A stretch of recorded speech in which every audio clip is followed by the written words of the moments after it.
All right, we are live. The recording is live. We're in Discord as well. We're on YouTube, Twitch, and Discord right now. Got Mr.StockLockProfits here. We're hanging out with Snowflake. Snowflake, man of the hour. That's right. This is your stream now, sir. Have fun. Welcome. Yeah, so it's been an interesting couple days in the market. I don't trust it, but that doesn't mean they can't make profit. How's your day? I know you had you want to break the news about IMPP there, bud?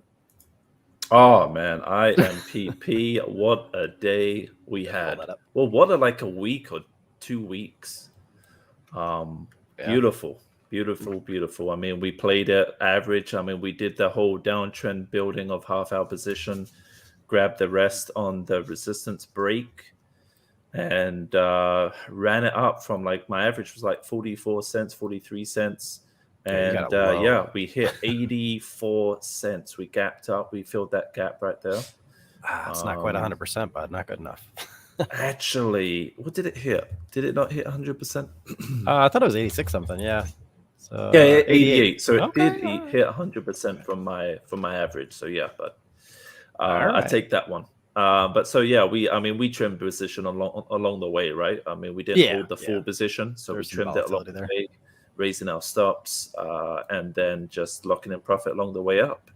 I still think this can continue, but it's still a very risky stock to play, just because of recent dilution. And every time they get a nice run, they always hit us with an offering. So that's why you got to protect yourself. Yep. And you can also look at the corporate actions and click on splits. This company doesn't have any splits filed, but that doesn't mean they won't necessarily have one in the future. So I mean, they had two big. I think they had three big run-ups. One went from $1 to $3. Another one went from 48 cents to $9. I think something like that. And then I believe when they actually came on the market, they had a nice pump there too. But yeah, I mean, if they don't dilute this time, and energy sector's been pretty hot for some time, this thing can really get going. I just don't have too much faith in the management company, and that's the management. So yeah, it's got potential, but there's no guarantee that potential is going to realize. So we could just trade what it gives us, and still make quite a nice profit, as you saw. I mean, that was.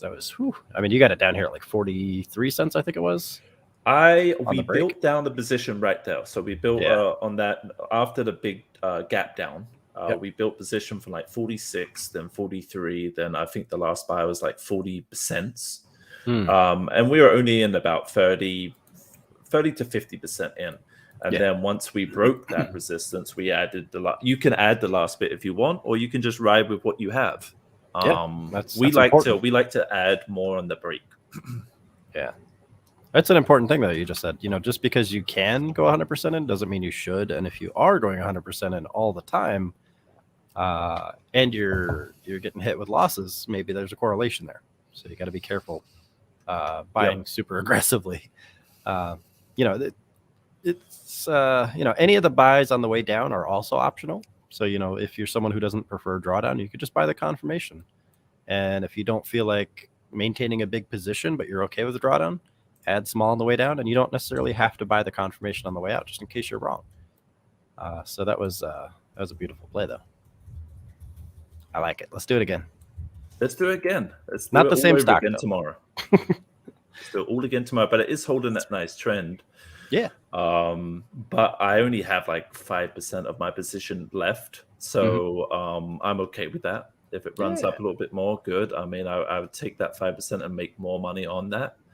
But I also have put a stop in place now, so I would definitely have good profits, even if I stop out. So that's guaranteed profit. I'm okay with that. Yeah, guaranteed. And in this kind of market, this is it's the only guarantee you get. This kind of market we're in, I take anything right now. So that's that's the right attitude. And also speaking of profits, Ding Dong's up today. China, man. China's up. Yep. So if anyone's been following along with this one, we've talked about it a couple times here. We were talking about it last week, I think, somewhere down here. The week before. It's just in this channel, and then we've got this channel, this distribution channel as well, It's now in the upper half of that, so I'd like to see a break above that, but I don't think we're going to see that yet. I think we see more pullback, right? So this is just a big accumulation, and you can see this thing is just, it's textbook, right? You got distribution gap, you got a momentum run here, another smaller distribution channel here, and a momentum gap to the downside there. So the most profitable parts of the trade are obviously out of this zone into this zone.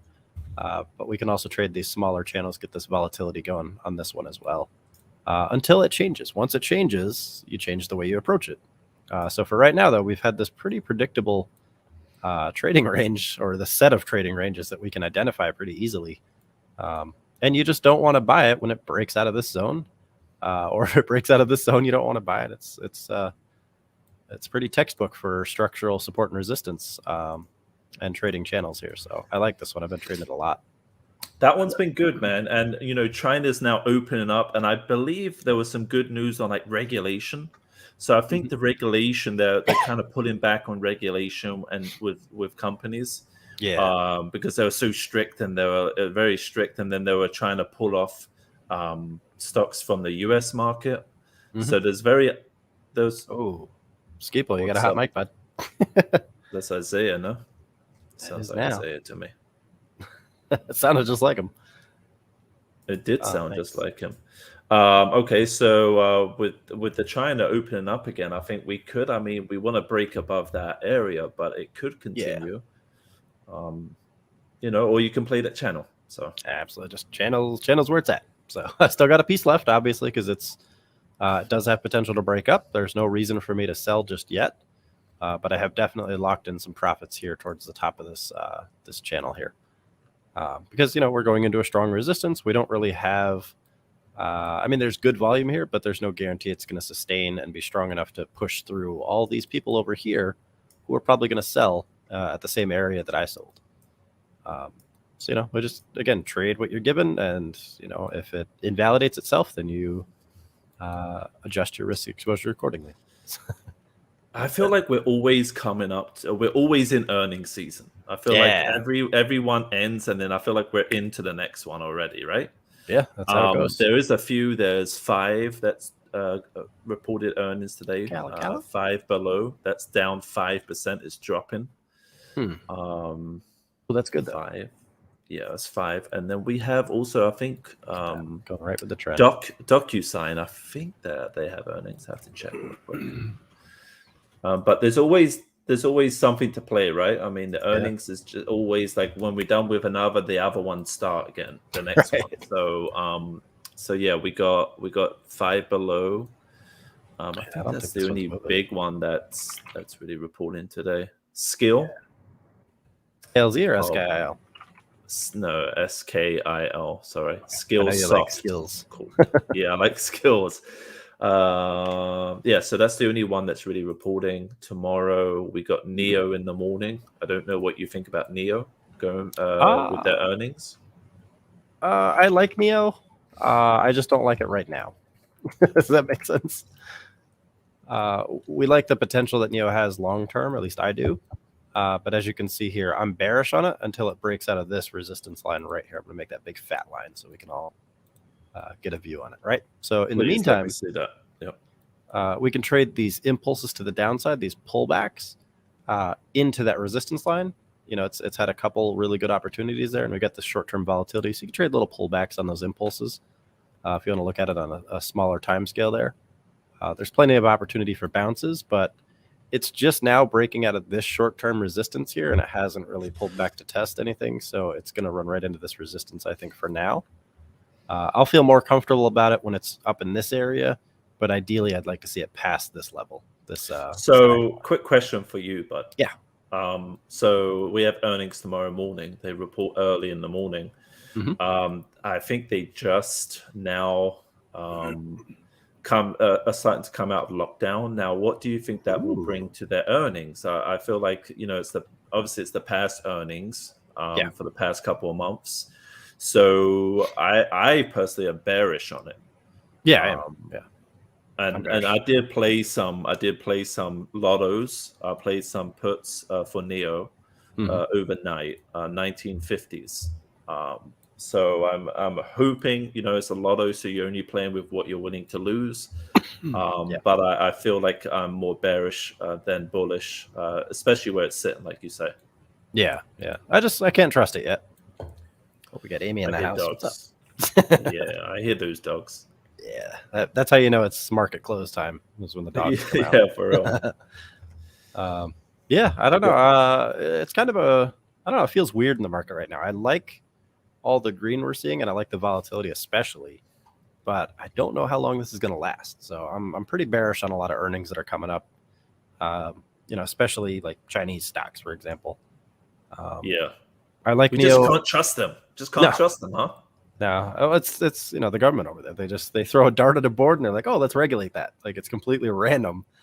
So if they see a company that's doing well, they're just as likely to put a target on their back. So, but on the other hand, Bud, Baba done very well today. It did. Baba had one of the best days it's had in a while. It hit 121 today. Huge day. Yeah. Oh, huge week. Look at that thing go. And it broke the downtrend that it was in since 2020. Absolutely. Yep. And it pulled back and then pushed. So had the test, but yeah, it just, once it broke out, it just kept running. Look at that go. You think it's going to go to 130 or no? I don't think it will. I think it's going to have a hard time. I was saying in the stream this morning, in the premium stream, I said in the 120s, we basically hit the 120s today. Yeah. We could, we could get pushed to maybe the mid 120s before a big pullback. But I think it's doable. That's quite the push, man. That's quite the volume. And if we keep getting good news from China, I'm okay with that, because we've played. I mean, we've been in Baba. The recent buy was $87. Yeah. So we're in pretty solid with some good profits. So I'm willing to lose a little bit if we can gain a bigger bit. So yeah, no, well, this is I just raise my stops up, keep a small position, and just like I say, just trim the position along the way up. But look at that, man, on the daily. Yep, this is why it's important to look at those higher time frames, guys, because if you tried to trade any of these smaller time frame continuations, you'd have got smacked right into this, and then it would have fallen down lower to a new low. So that's why it's important for swings. Look at the daily, look at the weekly, see what kind of strong levels you have. From right here, you got this support level, and the buyers were being more aggressive towards these lows, and eventually you had this little mangled abandoned baby situation there, and it bounced and bounced again, and it just broke right through that resistance on this incoming surge of volume there, and came back, tested. It's beautiful, but right now it's just coming into a structural resistance level. So we'll see if it can push through that, but I'm expecting a pullback as well.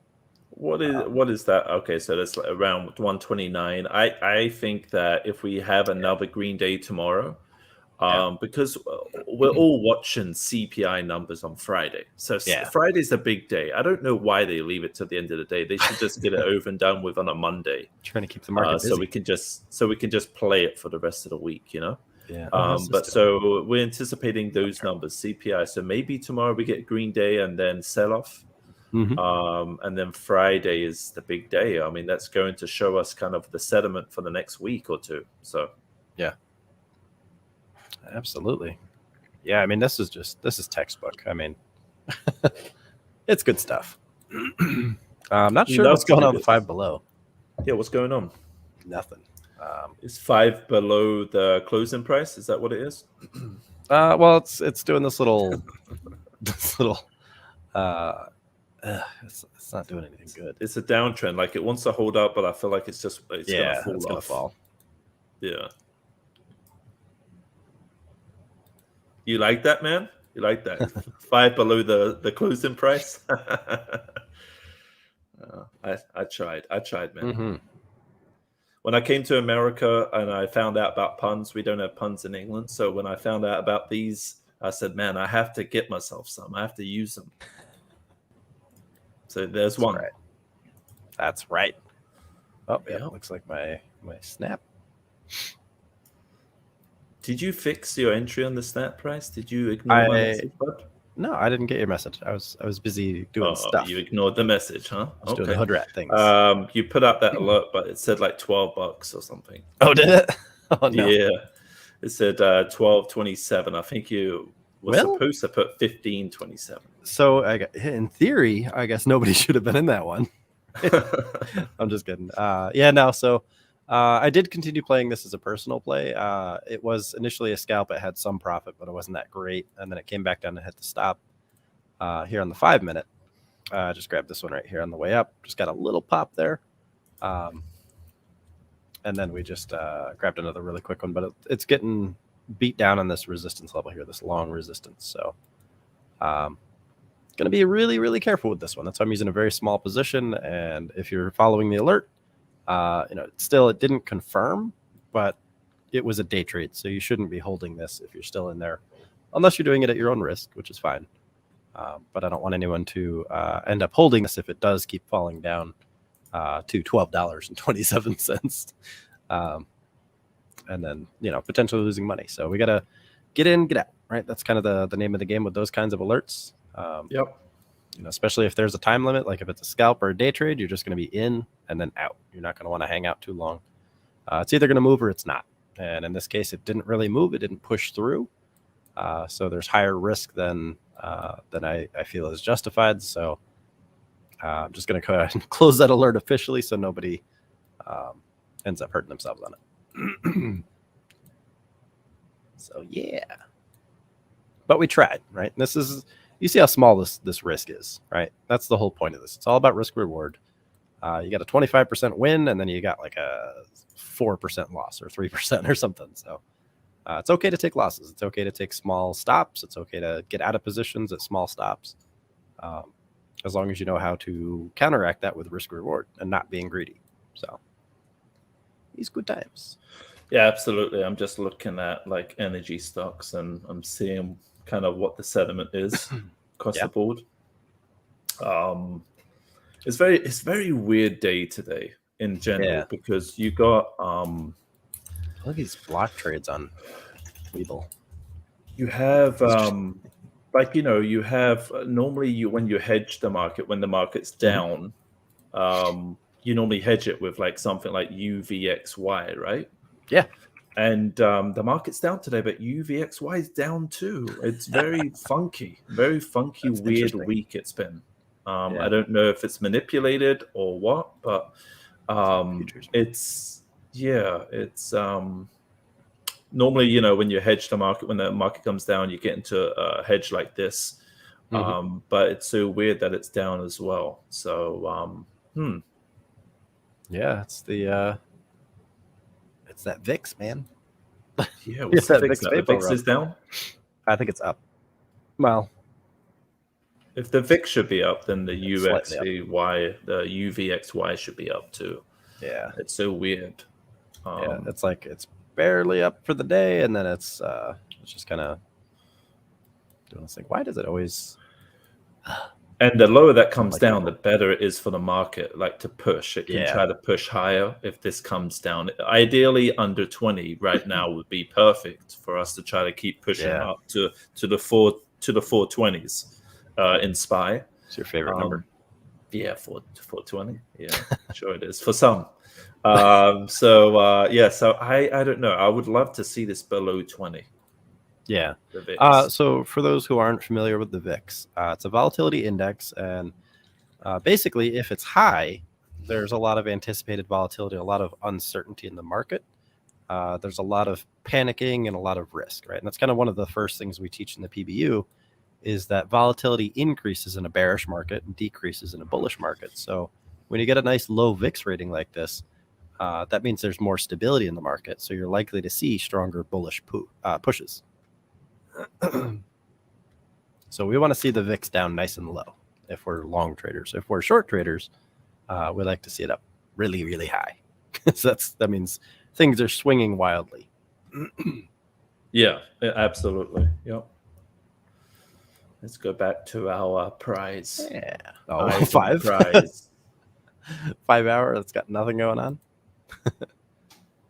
Is that the only thing that's moving here? Let's have a look. What else is moving after hours? Yeah. There's some China stocks, but I don't want to touch those. What do you think, man? What do you think about the biotech sector? Do you have any opinion on that? Because the biotech sector's been picking up lately. Yeah, so that's kind of an anomaly, though, right? Because a lot of the big money's pulled out for the summer, so we don't, it's post earnings and all that good stuff. So a lot of these companies shouldn't be pumping right now, right? The ones that have potential. It's not heavy institution money. It's not the larger retail investor money. It's not loans. It's not debt forgiveness and restructuring. We don't see a lot of that in the market right now. So the big question is really just where's the money coming from? Where's the speculation coming from, other than the fact that small cap biotechs have been so beaten down? There's like the PDUFA stuff rotating in. That's great. But whose money is it that's coming into these biotechs? So like they're so beaten down and they're moving. Like there's a lot of small biotech companies moving back up, breaking resistance levels and pushing out of their downtrends. And it's not just been 1 or 2 days. It's been going on for a couple of weeks now. And even stuff that we were building down like 3 months ago, we were building down slowly, and they really were just going sideways for a while. Like ANNX was one. I mean, we built that down, sit on it for a while, and now we're taking the profits because we're pushing from those lows. I mean, it was down to 206 as a low, and now it's up to almost $4. It's almost twice that. Yeah, within like a month or whatever. So, I mean, there's a lot of stocks that look like that, or even better, that are small biotechs. This one had some news recently too. Yeah. But yeah, there's a lot look like that. I mean, XBI, which follows the S&P biotech, how do you feel about is pushing IMDE? I actually have a position in this. Risky. There's no news out there why it dropped, because I was looking all around today for our members. But I am in a small position, willing to risk it overnight. But yeah, I don't know why we sold off so much today. 1 for 30 split back in 2017. Yeah, and I mean, if you go back in history with the chart, it really hasn't fallen down. Like if it's fallen down, it's come down to this level and then started pushing back up. And I mean, look at this. Can't hold profits to save its life. Yeah, for sure. And I mean, we played it because that last push before this drop off, I loaded this at $5 and change, and we hit I think $12. So maybe we check. Let's go look. Let's have a look-see. It's a foreign company, so we're not going to see 8Ks. We're going to see 6Ks. There's 20F. That's the annual filing. /A is an amendment. So let's go ahead and take a look at that. That was May 2nd. Let's take a look at these. So 6Ks are the equivalent of an 8K for a foreign company. That's just some sort of press release or some shareholder informative material publication. So it's a press release. Usually. Sometimes it's like earnings are being announced or whatever. So let's go ahead and take a look. So we don't see anything useful here. We don't see anything useful here. So we can just skip right to the press release itself. And this was on what date was that? This was the 6th. Yeah, that's right. Sorry. 2 days ago. Yeah, they had. I know that they agreed to do NFTs. I think. Yep. One-stop blockchain traceability, automated NFT production. Bam. All right. Okay. Nothing really useful there, other than they're just getting involved with NFTs. Results of annual general meeting. That might be important. So that is a vote. That's a shareholder vote or a board vote. Let's see how they operate here. Okay, yeah. So it's a shareholder vote. Sorry, I'm dying apparently. Okay, bud? I'll think about it. I'll have my people get back to your people. Get some juice, man. Red Bull. Get some God, no. I can't. So it's pretty overwhelming. 4. So they made some changes in the company. So it might just been a speculative run up, and then maybe people just didn't want to hold it. That's weird though. It's kind of weird that these guys are getting into NFTs though. Like they're an Australian company. They get nano-coated plates for filters. the manufacture and sale of electronic glass, which is the glass that you can apply an electric charge to, and it becomes opaque. And halal certification and distribution of halal products. Halal is the religious process of purifying something like meat. The operating of an online exchange platform for trading. This is digital assets and provision of financial research. So they kind of got a lot going on, but these things are very difficult to like. This makes sense, and this makes sense. But then like the halal side of it, I just don't understand how they're tying those two together. And then the online exchange stuff. I mean, if they just want to be a tech company, I don't know. It's interesting. Very interesting. What did the last financial say? Is the financial let's take a look you at that. Can show us? Yeah, 20F/A here. So for those who aren't familiar with SEC filings, this would normally be a 10K. It's an annual earnings report. So let's go ahead and look at the total current assets. All right. Okay, so they lost assets year over year. They gained total assets year over year, so that's interesting. So non-current assets. Okay, so basically, what this means is they've increased their total assets from 2020 to 2021, and in 2020 they had more current assets. Current assets are short-term liquidatable assets that they can use to cover bills, scheduled debt, basically. So it looks like they had a reduction in current assets. That could have been them selling inventory. It could have been any number of things, but they used some of it or lost some of it. So they have less short-term working capital, basically. But overall, their assets are up. So they probably invested in a bunch of stuff. So right here, other assets, equipment deposits seems to have gone up by about $11.5 million. So financial assets and intangible assets and goodwill. Goodwill is just a little extra pocket change that you throw to somebody when you want to make an arrangement, such as a agreement to manufacture NFTs. I don't know if that's what that was for, probably not, but that's kind of what goodwill is. Let's take a look. The liabilities doubled year over year, so let's take that into account as well. Their non-current liabilities have been chopped in half as well. So their short-term debt, their scheduled debt for within the year, has doubled. So maybe they obligated themselves to some sort of payment, right? Or some agreement that they have to pay off within the year. They have to report that on their total current liabilities. And they're offsetting. Yeah, so they're able to use some financial instruments and some write-offs. So net assets increased by almost 10 million. Well, about 9 million on the dot. So that's pretty good, but they're short term, they're not doing so hot. So there's some drastic change in the company is all I'm seeing. So it's just a comparison of those numbers year over year. And I mean, a lot can happen within a year, but these are big numbers, right? You're doubling, you're halving, that's a lot. So in this case, it almost tripled their net assets. So kind of scary, right? So a lot of financial volatility within this company.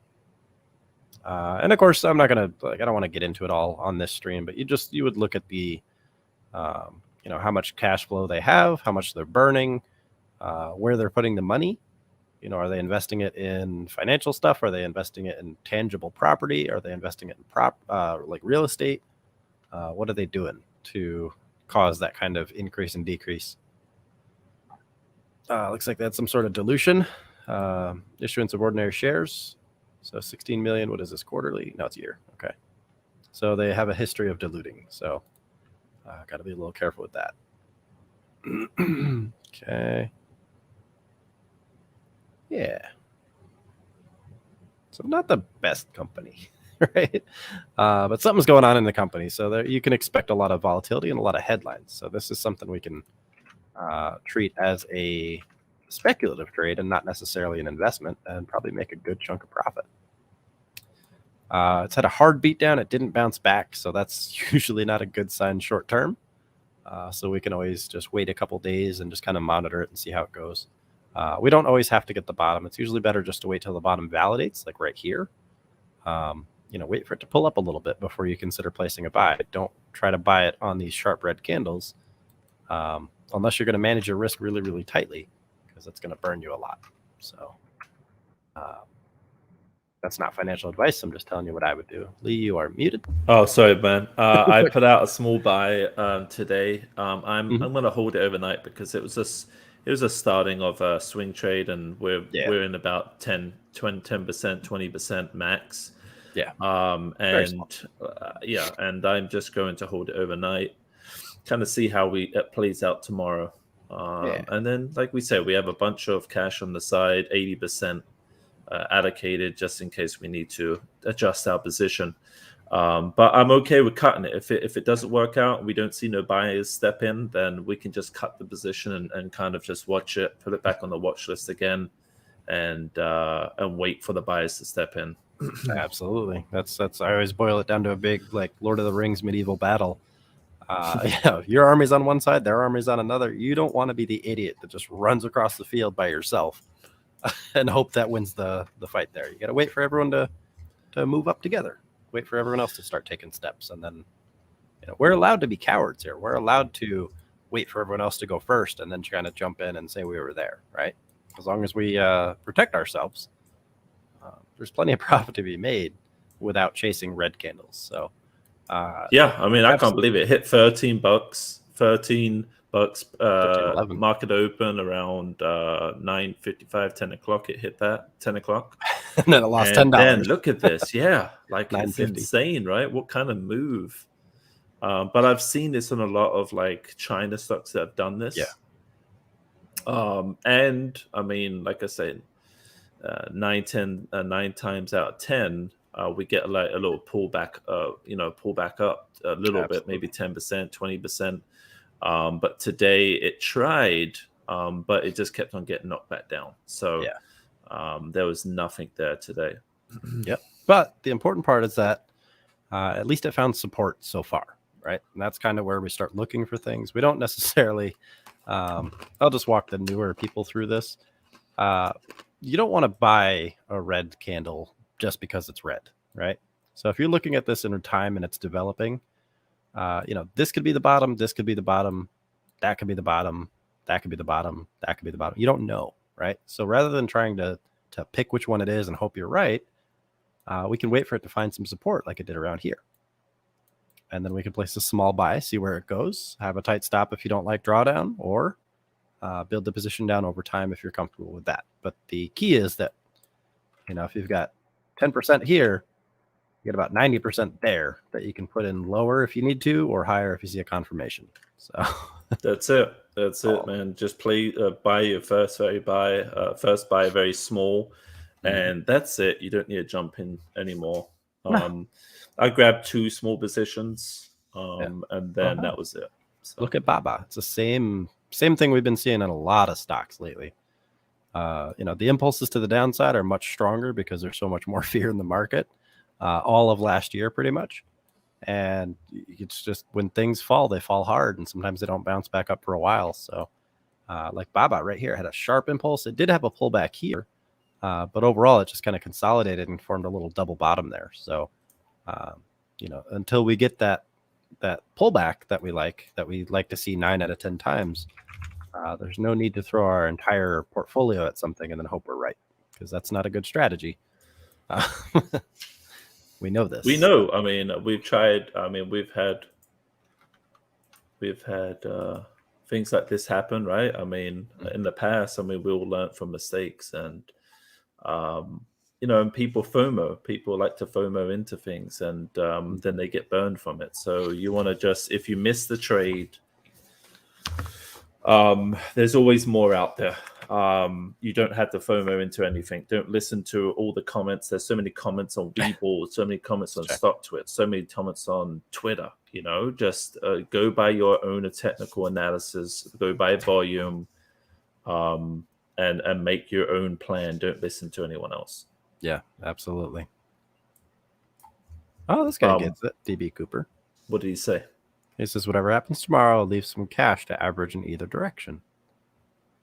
He's a part of Pennybois, that guys. He probably is, yeah. See, like this. Nope, he's not a Pennybois because he says checks chart.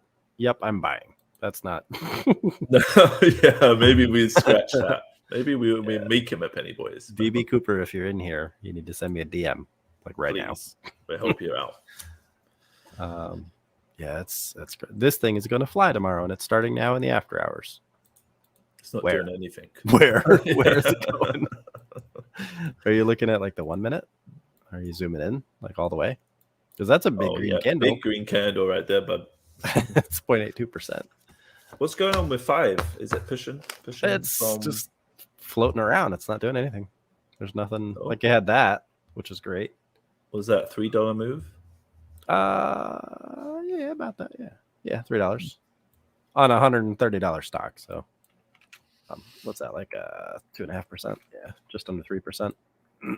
But what we do have here is defined trend and stuff. If you're someone who wants to trade like very slow and very small, this is the kind of stuff you can trade just for practice. I wouldn't recommend. I'm not saying jump into this right now with everything, but if you're practicing trend trading, this is a really good opportunity on a slower moving earnings play.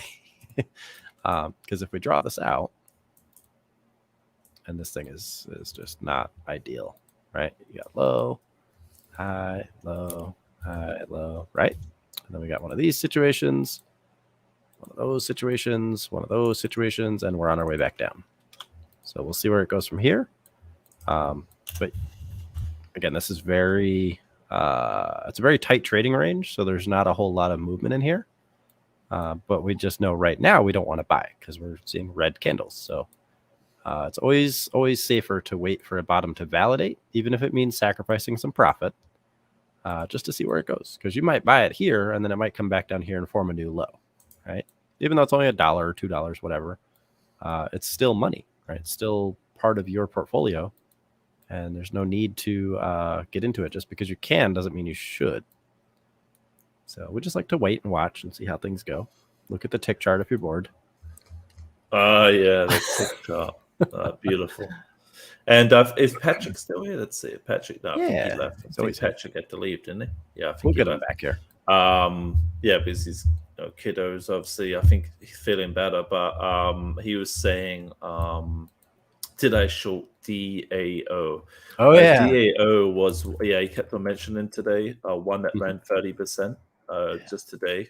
I think it's a Chinese stock. Yeah, Chinese. Yep, you're down. Always. Look at the volatility on this thing, though. On the weekly, on the daily, like, look at that's amazing. I like stuff like this. And this right here is oh, sorry, go ahead. No. I'm used to you interrupting me. Go ahead, sir. So anyway, guys, as I was saying before, before Lee cut me off again. So this is what we like to teach, right? We got lower highs, lower lows, lower highs, lower lows, and right here you got a trend line, roughly, right? It's kind of wonky there, but it's okay. You can draw it rough. Either way, this is the candle you want to watch, right? That's for the break. You get a higher high, right? Then you get this pullback, right? And this validates because these two candles are above it. These two candles are above it. So right here would be your trade opportunity. And you're like, oh, that's not very big, but it's 16.5%. So you got to focus on the time frames and focus on the price range and stuff. And then double top falls back down. So there's no reason to trade that into this. But either way, if you did, you'd still have a higher high and a higher low technically. But you would have stopped out like right here. So not a very profitable trade if you did stay in it, but it's always good to lock some profits and let some ride if you're confident in it. But it's that kind of volatility that works really well with this stuff. So again, we're seeing the same exact thing. We're seeing a series of lower highs, lower lows. Now we have a higher high. So if we see a higher low and a confirmation, and this low is isolated and validated, we can look in this area for a potential confirmation to trade off of that higher low if it happens, right? A couple things have to fall in place first, but I wouldn't recommend jumping into it right now. But so many people are so hung up on trying to get the absolute bottom that they miss the overall trend on the higher time frames, and that's what hurts people. Yeah, as they jump in now, and it's coming up to a resistance area that's pretty strong. And I mean, today you can see some selling off at the end of the day. So I will watch this tomorrow. Yeah. If it does decide to sell off, I would likely probably play it to the downside if there's any shares available to borrow, to short. So I would definitely keep this, but it wasn't. I wasn't ready to buy into it today. So No. we'll watch it tomorrow. Yeah, it's just not there yet. That's all. It's not ready yet. Not ready yet. What's that been? Okay, so yeah, if you guys have any questions, let us know. I mean, Yeah.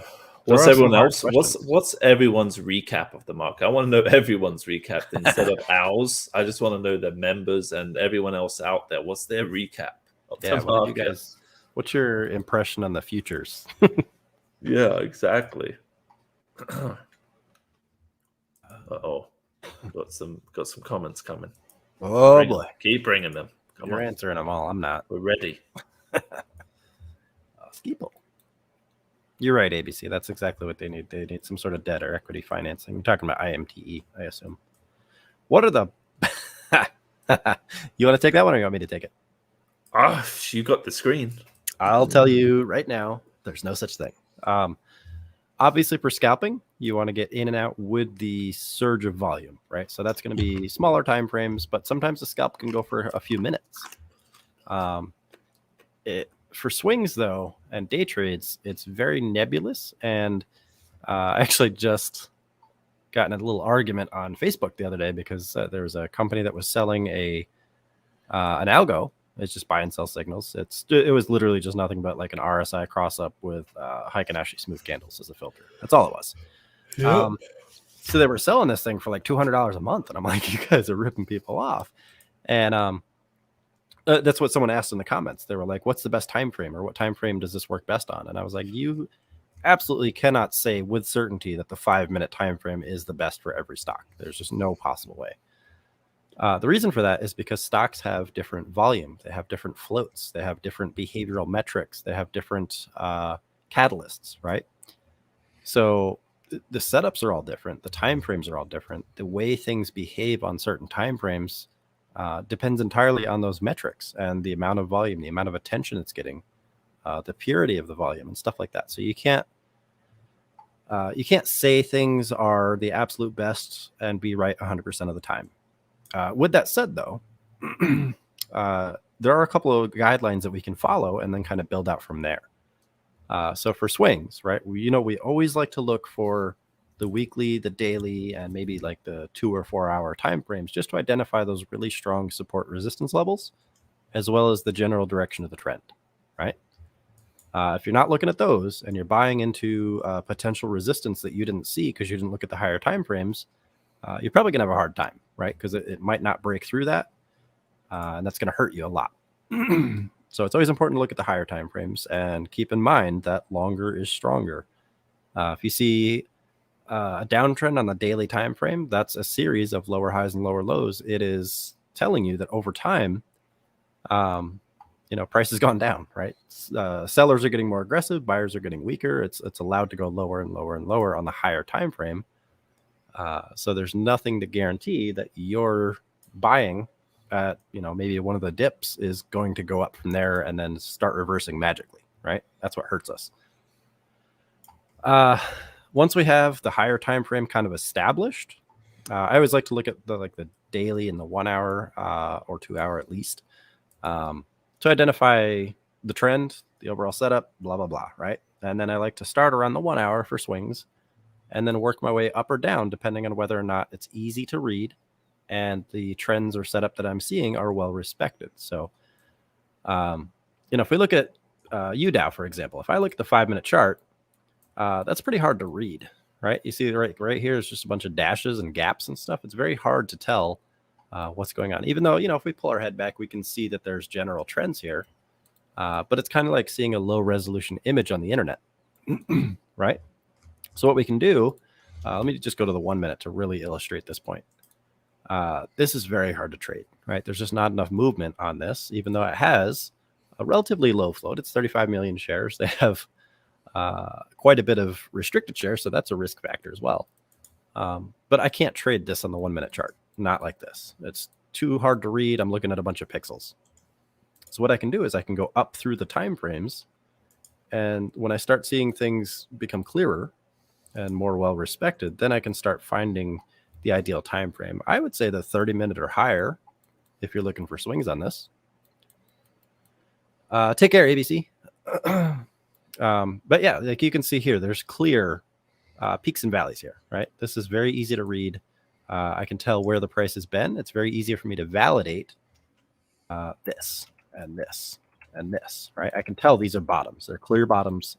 I can tell there's activity between them. It's not just random spots, right? I don't personally feel comfortable with the 30-minute chart, so I'd probably go at least the 1 hour on this one, right? Because you kind of want the candles to kind of run together. So for swings on this one, I would say at least the 1 hour for me personally, and I would identify the overall setup on the daily and weekly. So we got downtrend, resistance trend line break with a huge push to the upside. So this is going to pull back, in my opinion, and then it has to break past all these resistance, these bag holders, right? So that's the approach I would take for this specific stock. If I were to day trade, I would probably start with I would obviously look at the daily and the weekly and plot my support and resistance levels. And then maybe I would start with the 5 or 15 minute, and I would kind of look at those two time frames and the 30 minute just to see where the overall trade is, right? On this stock, we know that it's a terrible day trade, in my opinion, because it's very hard to read the 5-minute chart. This is great because it's a strong trend and it has a lot of volume. But if we go back a few days, you're going to see all those gaps and dashes. So you can't really say there's a best time frame for anything because it really just depends on the given day and the volume and the behavioral metrics. So that's the importance of education. And yeah, you're absolutely right, Orange Slice. So he says, my understanding is that the time frame the trend is established on is the time frame that it will play out on. So yes, more than likely, that's typically what we like to do. So if I look at HGen, for example, I'm just going to make this a dual chart here. Symbol, just go to daily, and I'll go to the 1 hour, right? So this one, I use the daily and the 1 hour because I can tell easily that there's, peaks and valleys. I like to see the highs and lows. And then I like to see the volatility on the lower time frame here. For me, this is a nice clean enough chart, and I got a good read on where the highs and lows are, so I can trade this. And then if I look in the notes here, I actually didn't mark it on this account, but I usually like to mark what time frames I look at. Maybe I have it in a different one here. Give me just 1 second here. There we go. 30-minute and 4-hour chart for ADGI. Right, so we pull up ADGI, and this is part of the nightly DD. I can go to the 30-minute and the 4-hour, and I can see exactly what I'm looking for without having to re-navigate through all these time frames. I already know just by looking at my notes. I chose the 30-minute, the 4-hour when I was looking at them, and that's what I think is the cleanest for my personal approach. So it also depends on you. Some people might be a little bit more comfortable trading something that's got a lot more gaps and dashes. Some people don't care about extended hours activity. It just really depends on you and the stock, right? So sorry if that was a little bit of a ramble, but there's just no such thing as best, right? It's just like, what's the best indicator? You can't know that because indicators tell you data. They summarize data based on what the chart says. And then your ability to interpret that is also a factor. So hopefully that answers your question. But yeah, typically day trading, scalping is down on the lower end, like 5.15, and swing trades are up like 1 hour and above typically. But it's I day trade on the smaller time frames. So day trades scalps, I do 1 minute, 1 minute chart, and then day trades I could use 1, 5, 15. I tend to use those time frames, and then like you say, when you look at swing alerts, you want to look at the bigger picture, not the short term. So I look at, like you say, hour. I actually don't even look at the hour. I look at the 2 hour, 4 hour, daily, weekly. Yeah. And I will plot out my different support resistances there, and then where I'm going to build my position at. I normally have that planned before I jump into any trade. And I'm normally plotting out the areas that I like to build positions in before I even jump in. So absolutely, you got to know where things are too. You can't just jump into something and hope for the best. You got to have a plan. And part of developing that plan, involves looking at things like different time frames and figuring out which one is cleanest, because that's going to tell you how reliable your setup is. And if you can't identify the setup, you can't trade it, right? You can't trade it confidently. I actually have to go too. Just had a little situation here, so I'm gonna go ahead and let's close this up. Let's wrap it up, guys. It's been a great market recap. The market was red today, but we may have a green day, some sunny skies tomorrow, and then Friday is the make or break with the CPI numbers. So we'll see how that plays out. Yeah, I think it'll be good. It'll be fun. Yep. J-Wag, go to bed, man. Top, exactly. He's doing the right thing. He's managing his risk. 25% real capital, 75% paper trading, and you're putting it aside. That's awesome. I'm sorry, guys. I wasn't expecting to have to bail so quick, but I will see you guys tomorrow. So thank you all, and have a great day.